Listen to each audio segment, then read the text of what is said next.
Hi there, Karen Flaherty from Living by Human Design. Hope you're doing well today and enjoying the start of the new year. Today we're going to be talking about the gate 61, which is typically called the gate of the thinker. Okay, so the sun is in gate 61 and the earth is in gate 62. So we've got the 61 up here coming off the bottom of the head, and we've got the 62 here coming off the top of the throat. So 61 is the gate of the thinker, and the 62 is the gate of details. And the gate 61 happens to match up with the gate 24, which is in the north node right now. And so all week we're going to have this defined head and ajna. We had actually the first 2 days, the 11th and 12th, we're still going to have that 1949 connecting the root and the solar plexus, but then it goes away. And so we will have the 6124 all week or for the next 5 days. And that is the channel of awareness. And so it will connect the head and the ajna, and everybody will feel like they have the head and the ajna defined. So the 61 is the channel in the middle, or the 61 is the gate in the middle, defining the channel of awareness, which is all about holistic thinking.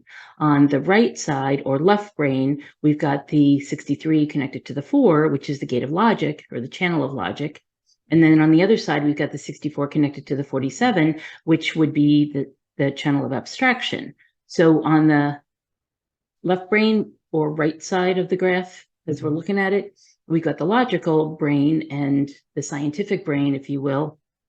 And then on the other side, we've got the more abstract or creative brain. The 6124 is a really nice combination of the two because basically it comes together. It's left brain and right brain, if you will, and it's actually looking holistically at both the science and the creativity, and it comes together. And so it's a really nice channel to have. It's very, as I said, holistic and as open-minded, basically, as the head and the ajna defined can be. So it's got a very cool way of looking at things from different perspectives. Okay, so as I said, the sun's in the gate 61, the earth in the gate 62. 61 is called inner truth or mystery or the thinker because it's always asking the question why.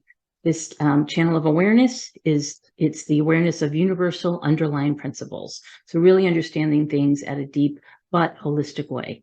In the incarnation crosses this week, we've got the crosses of the Maya, truth, and obscuration. And in the gate 62, we've got the gate of details, which is really details or the preponderance of the small. Think of all the little tiny details that make up any project that you're working on, and that's what this is about. It's caution, patience, and detail that produce excellence out of limitation. And so no matter what the details show you, you can always come up with if you keep asking the question why, basically, because these two gates are usually tied together, if you keep asking the why, you can figure out the limitation and how to get past it. So it's a nice two gates that play nicely together. And in the gene keys, intellect is the shadow, precision is the gift, and impeccability is the CD. So as we're looking at the gene key 61, what we've got in the shadow is psychosis. And you'll hear what Richard has to say about that. Basically, that we're all in mass consciousness. We're all in one type of psychosis or another. The gift is inspiration, and the CD is sanctity. And so in the graphic, which is kind of cool, it almost looks like some kind of a program. The purer the thought form, the more perfect its geometry in your aura. So basically, as we're looking at this gene key 61, the gate of the thinker, we're asking why. A lot of times in, as Richard calls it, mass consciousness, we're not asking the question why. We're just satisfied with the status quo. We're okay with the way things are going. We're not really delving into why things are happening. And actually, he even goes as far as to say that on the left brain scientific side, they delve into science and look at that and think that all the science gives them the answers that they need. And then on the other side, the abstract side, the right-brained think that they can get all the answers from religion or some kind of spirituality or some kind of creativity or, the more abstract arts, if you will.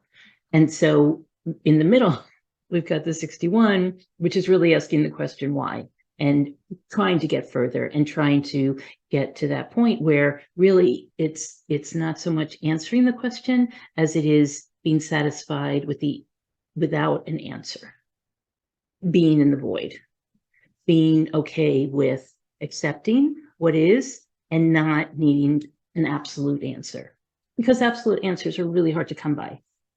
When people try to find absolute answers in religion or science or anything else, they're usually left wanting, right? Or they're left questioning, or they stop questioning and then they get disillusioned or disenchanted.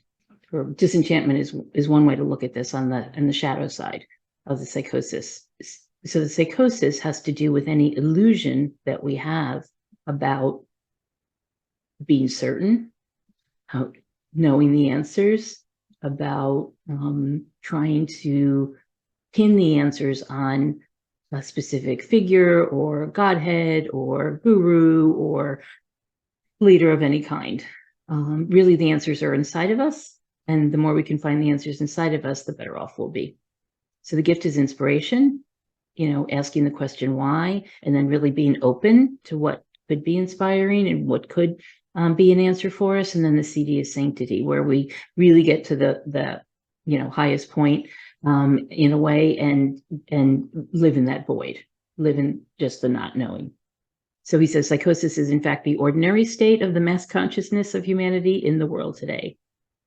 In that we all have a little bit of illusion going on, right? We all have illusion that we, gladly make up just so that we don't live in pain or disillusionment. And so he says the dilemma is that you cannot fix the psychosis from within the psychosis. So basically, we can't fix it from within the psychosis. So we have to go within ourselves to find a way to get to the answers and to feel satisfied and to accept the answers that we come up with without needing to know absolutes.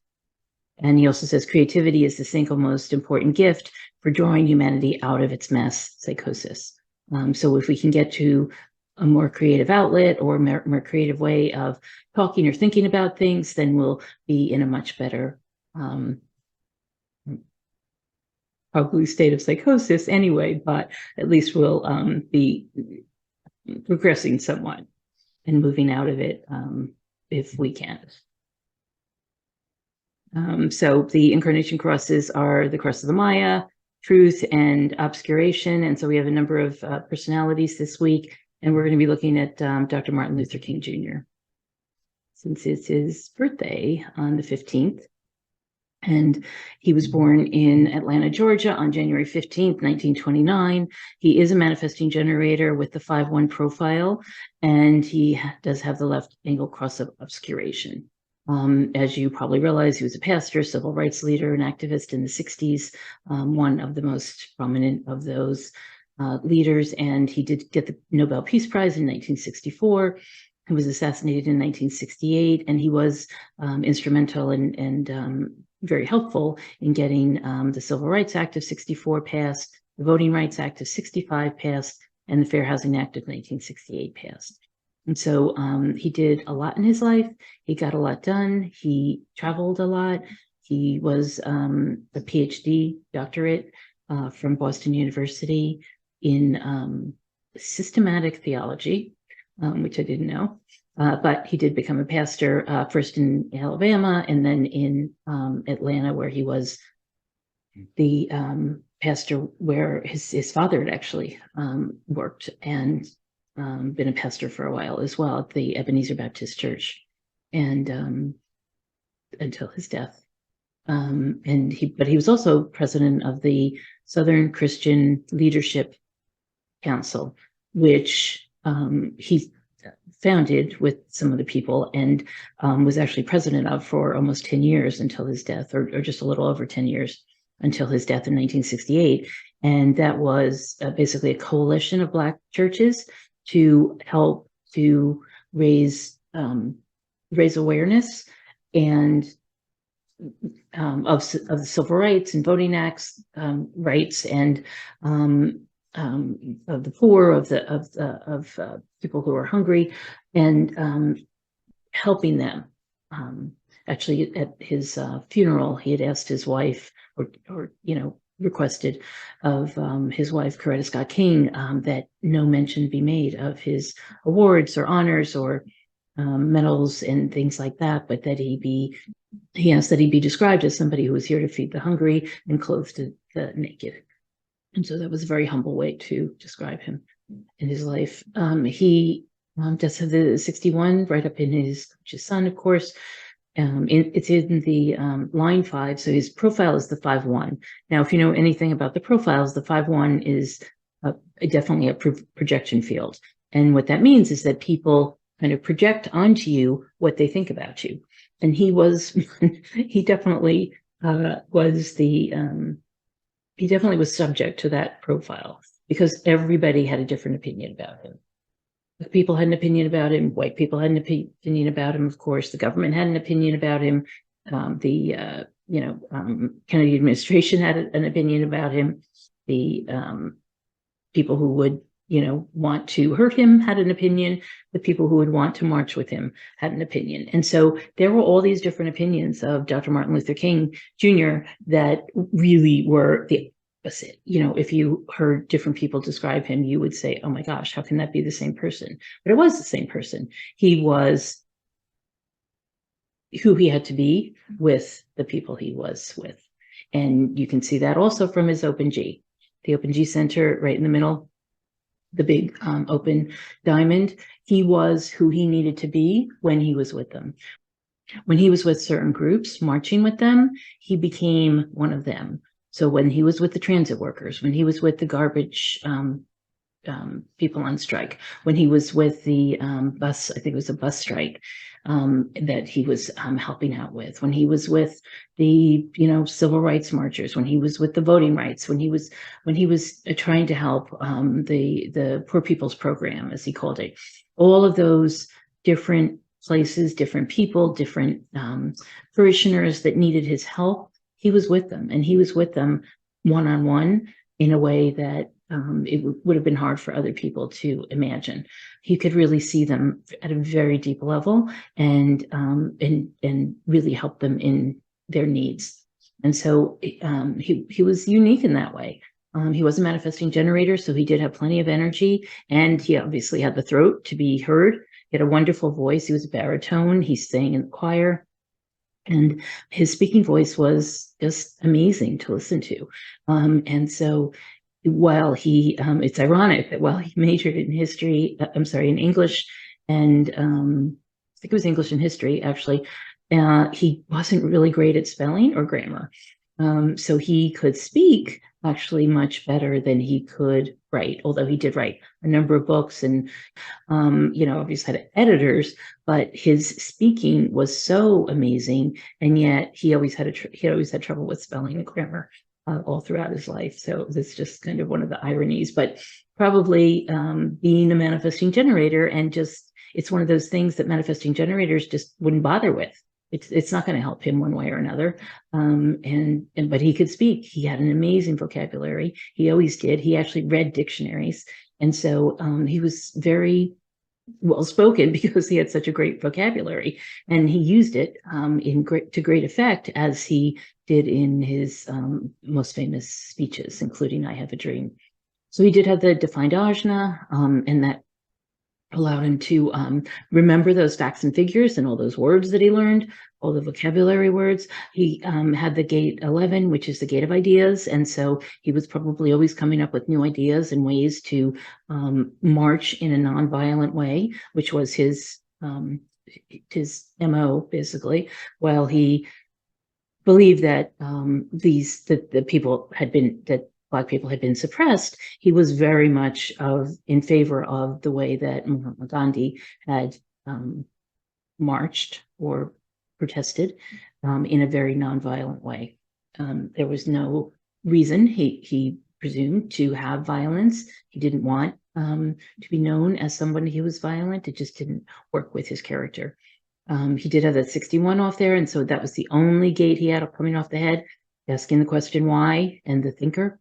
So he had the throat defined, just a few gates off the throat. He had the 8, which is all making a creative contribution to the world, which he most certainly did. He had the gate 45, which is the gate of the king. It gives him a presence when he's in a group with anyone, where he's respected and revered almost, and where he can, lead a group in a way that really feels good to them, that they're taken care of, but also indicating that he is the one in charge. He had the gate 22 coming off the open solar plexus, so he would take in the emotions of other people, but did not, on his own was fairly even keeled. 37, the gate of community, of course, that makes a lot of sense. Off the sacral, he's got the 14, which is the gate of money. They were never wealthy as a result of what he did, but he was able to take care of his family. He had a wife and 4 children by the time he died at 39. And he had the gate 5, which meant that even though he would have certain locations that felt better to him, he always liked being in a routine. I actually remember hearing something about that in one of the documentaries, that no matter what hotel he was staying in, he had a very specific way that he liked to, get up in the morning and prayers or whatever, and carry out his day. So he had the 34, which meant he could multitask well. He spoke in the moment with the 20. And then importantly, he had the divine spleen. So people enjoyed being with him, enjoyed being in his presence. And he had off the sacral this entire channel of the 5027, which is the channel of preservation. And it is all about the 50, which is keeping the values of the group, of the tribe, of the community, and the 27, which is the gate of responsibility. And so put those two together, and it's all about preserving the values of the community in such a way that he was able to really feel strongly about that and really want to help everybody that he could. He was very much about helping those in need, and and that played out in his actions. Off the spleen, he's also got the 2838, which is the channel of struggle, which he did for the early part of his life. He grew up in Atlanta. His father was a preacher, and with the gate 38, he's became the fighter for many with regard to civil rights of all kinds. The 53 is about starting things, 3 is trouble at the beginning, and the 52 is concentration. So, and the 19 is all about sensitivity. So sensitivity of people, sensitivity with nature and animals, all kinds of sensitivity, especially in relationships. So that's Dr. Martin Luther King Jr. So I hope you have a wonderful week, and I will talk to you soon. Take care.